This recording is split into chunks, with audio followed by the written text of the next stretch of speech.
صلی علی نبینا صلی علی محمد صلی علی نبینا صلی علی محمد صلی علی شفیعنا صلی علی محمد مجھ پہ مولا کا کرم ہے ان کی نعتیں پڑھتا ہوں مجھ پہ مولا کا کرم ہے مجھ پہ مولا کا کرم یا لوگ کہتے ہیں تو اس بار یوں پڑھو نا کہ ہم پہ مولا کا کرم ہے. میں کہوں میں کیوں پڑھوں جس پر ہے وہ کہے. میں کیوں پڑھوں جس پر ہے وہ کہے. مجھ پر میں کہہ رہا ہوں نا آپ پر ہے تو آپ بھی کہو. مجھ پہ مولا کا کرم ہے مجھ پہ مولا کا کرم ہے ان کی نعتیں پڑھتا ہوں دامن اپنا رب کی رحمت سے میں ہر دم بھرتا ہوں میں صدقے یا رسول اللہ صدقے یا حبیب اللہ میں صدقے یا رسول اللہ میں صدقے یا حبیب اللہ. دھوم ان کی نعت خوانی کی مچاتے جائیں گے دھوم ان کی نعت خوانی کی مچاتے جائیں گے یا رسول اللہ کا نعرہ لگاتے جائیں گے یا رسول اللہ کا نعرہ نعرہ رسالت خوانی کی مچاتے جائیں گے یا رسول اللہ کا نعرہ لگاتے جائیں گے اور نعت خوانی موت بھی غم سے چھڑا سکتی نہیں. یہ کیا بات. جب مر جائیں گے تو زبان بھی بند ہوگی ہاتھ بھی نہیں ہلے گے زبان بھی نہیں ہلے گی تو نعت خوانی کیسے ہوگی. ہوگی ہاں ہوگی. نعت خوانی کیا اسی کو بولتے ہیں جو میں لب سے ادا کروں جو میں ہونٹوں سے یہ زبان سے پڑھوں کہ نعت خوانی یہی ہے. اور بھائی یہ چہرے پہ داڑھی ہے یہ نعت خوانی نہیں ہے. یہ کس کی سنت ہے یہ کس کی محبت میں ہے. کیا سکھوں کی نہیں ہوتی کہ یہودیوں کی نہیں ہے. لیکن وہ داڑھی جائے گی کہاں جہنم میں. کہو نا بھائی داڑھی تو ہے ہی وہ داڑھی جو حضور کی محبت میں ہو. تو جو داڑھی رکھتا ہے یہ نعت خوانی حضور کی ہے. ایک امامہ پہنا ہوا ہے نعت خوانی حضور کی ہے. ہم نمازیں پڑھتے ہیں نعت خوانی حضور کی ہے. ہم صدقات خیرات کرتے ہیں جو بھی عمل کرتے ہیں نعت خوانی کس کی ہے حضور کی ہے. اور ہم مر جائیں گے تو کیا داڑھی ختم ہو جائے گی. ہم تو امامہ پہن کے جائیں گے قبر میں انشاءاللہ. تو ہم مر جائیں گے لیکن ہمارا عمل بھی ہے نا ہمارا عمل انشاءاللہ یہ جو ہمارا حلیہ جو ہے نا وہ نعت پڑھتا ہی رہے گا. شاعر نے کہا کہ نعت خوانی موت بھی غم سے چھڑا سکتی نہیں قبر میں بھی مصطفیٰ کے گیت گاتے جائیں گے. مجھ پہ مولا کا کرم ہے ان کی نعتیں پڑھتا ہوں دامن اپنا رب کی رحمت سے میں گردن بھرتا ہوں میں صدقے یا رسول اللہ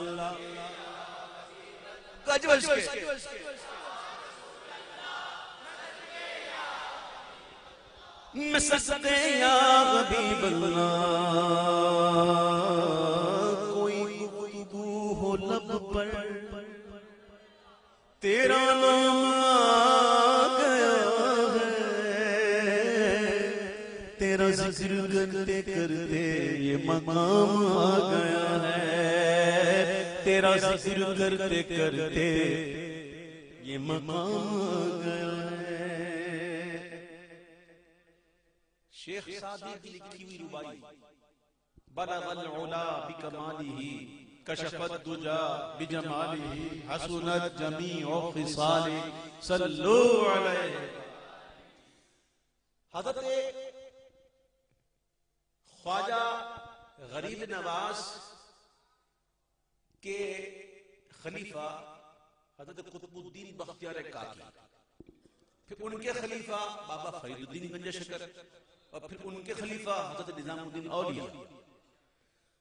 حضرت نظام الدین اولیاء محبوب الہی. یہ ایک لمبا واقعہ ہے. ایک تھا عاشق الہی، ایک ہے محبوب الہی. داتا صاحب نے حضور بابا صاحب نے یہ کہا تھا کہ جو بننا ہے وہ عاشق الہی بننا ہے کہ محبوب الہی بننا ہے. تو آپ نے کہا ماں سے پوچھ کے آتا ہوں. راستے میں جا رہے ہیں، ایک فقیر نظر آیا. جاتے ہی اس فقیر نے بابا نظام الدین کو مخاطب کیا اور کہا ماں سے پوچھنے کے بعد مجھ سے بھی پوچھنا. یہ رابطے ہیں نا، رابطے. یہ ہے روحانیت. جا رہے ہیں، جب پہنچے ماں نماز پڑھ رہی، انتظار کر لیا اور کھڑے ہو کر جب ماں نے سلام پھیرا تو ماں نے کہا بیٹا محبوب الہی بنی. یہ رابطے ہیں.